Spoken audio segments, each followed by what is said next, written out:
Food and shelter are two reasons why we work.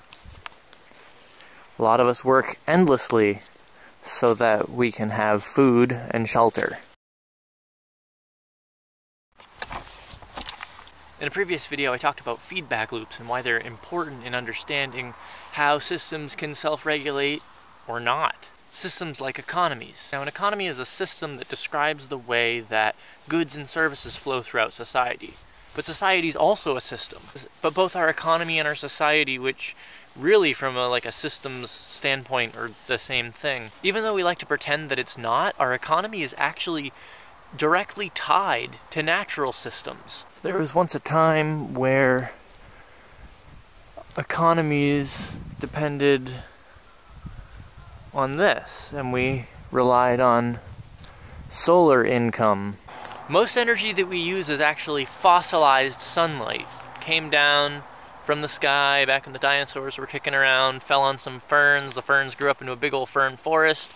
They got covered in mudslides, and then it sat there and cooked for millions of years, and then you get crude oil, or coal, or all sorts of other petroleum products. But that's fossilized sunlight. Now, once upon a time, before there was such a thing as fractional reserve banking or any of these other things, our economy was more directly tied to agriculture. Goods and services flowing through our economy weren't abstract things like derivatives or financial products. They were, food, clothing, housing, very basic needs. And we've since gotten away from that.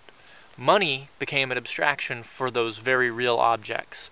And then financial products became, they themselves, an abstraction of that first level of abstraction. Now that we have the ability to invent new money out of debt, we have an unlimited money supply. It's no longer tied to the real world. We all know this. I'm not telling you any new ideas. The basis of every society is food. We build our customs around it, we build our culture around it, we have ceremonies built around food, we build our holidays around feasts, we build our feasts around harvest time. This is dirt. This is where food comes from.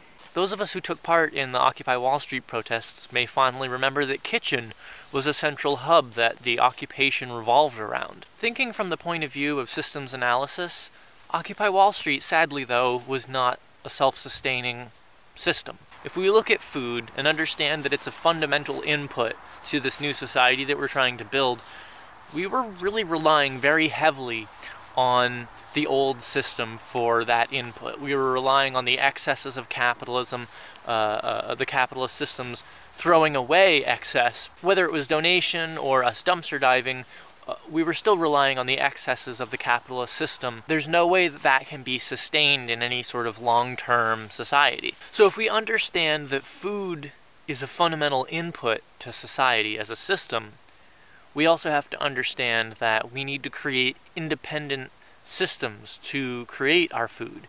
Now, thankfully, nature provides a lot of these systems, and they're pretty low-tech and pretty low effort. So plant a seed, grow a revolution.